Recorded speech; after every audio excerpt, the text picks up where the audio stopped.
Hello, I'm Annette Young and welcome to the 51%, a show about the women who are reshaping our world. Coming up, in a historic first, 2 women are battling it out to become the mayor of Paris.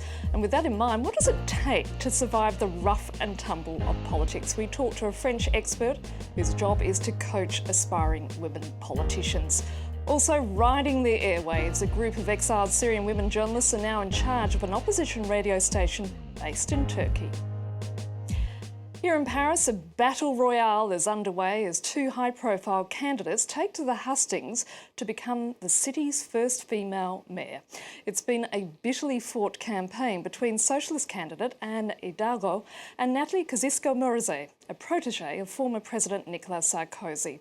And with just under 3 weeks to go before the crucial vote, the pressure is on, as Hala Moeddin reports.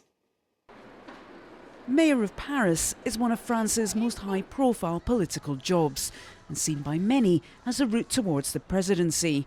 This year, for the first time ever, the 2 frontrunners are women, meaning Paris will have a female mayor for the first time in 2,000 years. Hoping to continue the work done by the incumbent Bertrand Delanoë is his deputy Anne Hidalgo. She wants to capitalise on his popularity and build on his socialist legacy. Modern with strong traditions, all of which makes this a unique city in the world. This is the Paris I'm running for. Running on a platform of sustainability and innovation, she plans to build more social housing and put Paris back on the map internationally. She's the current front runner, but is careful to distance herself from the deeply unpopular French President François Hollande and his national agenda, which could damage her in the polls. The main right-wing challenger is charismatic former Environment Minister Nathalie Kosciusko-Morizet, or NKM, as she's popularly known. Handpicked by Chirac in 2002, she became the protégée of Nicolas Sarkozy, who has publicly supported her mayoral campaign. We have an outgoing administration that's given up. They're looking for excuses. I'm looking for solutions. Her no-nonsense approach is renowned here in France, and she's pledged to tackle the city's crime rate and vowed to reverse the trend of young people leaving Paris to move to London. But she's perceived by many in the capital as being out of touch, and her overt ambition has left her open to attack. Accusations of running for mayor as a stepping stone to a future presidential run have dogged NKM's campaign. But the race as a whole has been marked by personal attacks and finger-pointing by both sides. This came to a head in a heated televised debate dominated by bickering. Moi, j'ai pas l'intention de m'excuser de mon expérience d'élu local. An unedifying display perhaps, but experts argue this isn't driven by gender. It's been a bitter campaign because Paris is a huge prize. The winner in Paris will send a message throughout the political world about who has the upper hand. There's a lot at stake for both the left and the right. Despite sharing similar positions on the key issues, it's a race that's likely to get more heated as polling day approaches. And that report by Hala Moeddin. Now joining me here in the studio is Julia Musil, a French consultant whose job is to coach aspiring women politicians. She's also the founder of the agency Women and Power. Now, as we just saw in that report, there was a lot of bitter mudslinging between the 2 candidates, and recently Hillary Clinton, in launching a campaign to encourage greater participation by women in politics, quoted the former First Lady Eleanor Roosevelt, who said, in order to survive in an arena like that, you need the skin of a rhinoceros. But that doesn't come easily to women, does it? I think what's harder for women is that they're believed to be weaker than men. So the political battle is hard for everyone. The whole point is being prepared for that. And once women have experienced it or understood that it will happen that way, I think they just deal with it.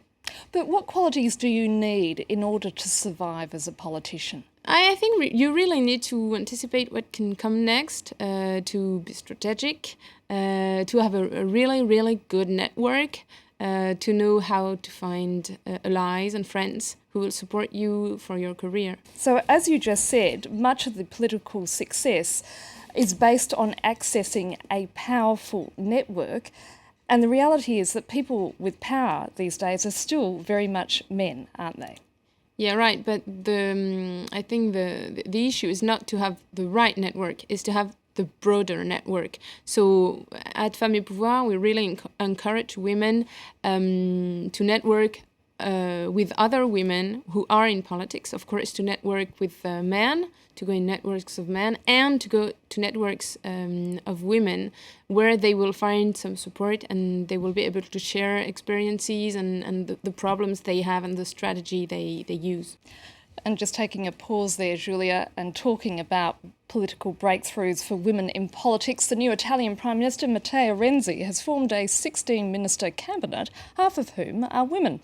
Now, in a country that's never had a female Prime Minister or a head of state, the move has been seen as strikingly symbolic. Still, the Italian media found it hard to restrain themselves from talking about what the women wore at the swearing-in ceremony. One newspaper chastised the new reform minister for wearing a bright blue suit that was a little bit too tight. And Egypt now has its first woman head of a political party. Hala Shukrallah, a Coptic Christian, has been appointed leader of the Liberal Party, Dostur. Shukrallah says if the highly popular army chief, Field Marshal Abdel Fattah al-Sisi, becomes president, he must issue guarantees that he will not be above the law. However, there's still no date for presidential elections, nor has Sisi yet declared his candidacy. Will we once again give power to a person who will not be held accountable for his actions? Will he be placed above the law and the Constitution? We forget that we are the people and that the people have a right to question, hold accountable and withdraw confidence when they don't see their rights being implemented. There are risks which we must vocalise out loud and demand guarantees if Field Marshal Sisi does run for president. Now, Julie, these are positive signs that women are indeed taking on more prominent roles in politics. But when you look at the Italian media's coverage of that swearing-in ceremony, as an example, and, focusing very much on what the new ministers were wearing, it shows that we've still got a long way to go. Yeah, I think the common point when you're a woman, whether you're a minister or a waitress, is that there will be someone telling you how you should dress and behave. So my advice, and I'm sure they already know it, is of course not care about it and do what they have to do and do the job. But as a result, there was questions raised in some of the Italian newspapers that those women had been appointed for their looks, that they could tweet and smile, and that as a result there was some sort of question as to their ability to do the job. Yeah, it always happens. I mean, whenever you have a woman arriving at a high position, people will wonder why she's here and suggest that she's not skilled enough to be there. So I would say the same thing. I think that's just the way it is, and women have to deal with it. Julia Maison, thank you so much for being with us. And finally, as the conflict in Syria enters its fourth year, the Syrian opposition media remains active both online and on the airwaves. Several radio outlets already broadcast into the war-torn country, but for the first time, one station is now in the hands of a group of women. Our France 24 team went to the Turkish city of Gaziantep near the Syrian border to meet them. 6 months ago, Zoya Bostan gave up her life in Syria, but not her work as a journalist. Once a presenter on Syrian national television, Zoya has been part of the launch of Hawa Smart, an opposition radio station transmitting in Syria, like many others created since the start of the revolution. Their improvised studio is in an apartment in the south of Turkey. The main difference is that the majority of the journalists are women. This reflects the true image of women in Syrian society, mainly that we still exist. This is in contrast to the current global tendency to say, you see, the Syrians are killing each other and women are taking the back seat. In a country in the grip of war, radio frequencies are simply shared as tags on city walls.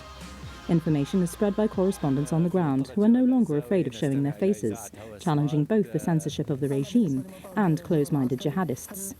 Among the issues they cover is the plight of Syrian women, who are the mothers and wives of missing persons and also increasingly victims of rape, a new weapon in the conflict in Syria.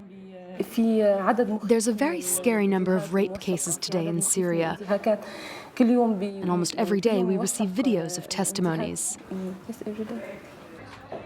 There is also the issue of food, a vital need for those living under siege. To help provide her listeners with provisions, every morning Linda reads a list of the products that have been sent out. We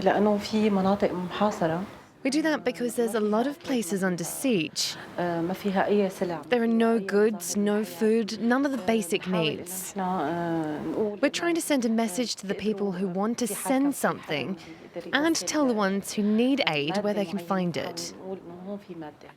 Ali Safar is one of the founders of Radio Hawa Smart. His decision to put it in the hands of women came from the belief that Syria cannot be a true democracy unless the role of women improves. Women who are working in our radio now are journalists and used to work in media generally. And somehow we need to hear the voices of women in alternative media. We need this voice to reach people because in the past the voice of women in the regime media was just an accessory.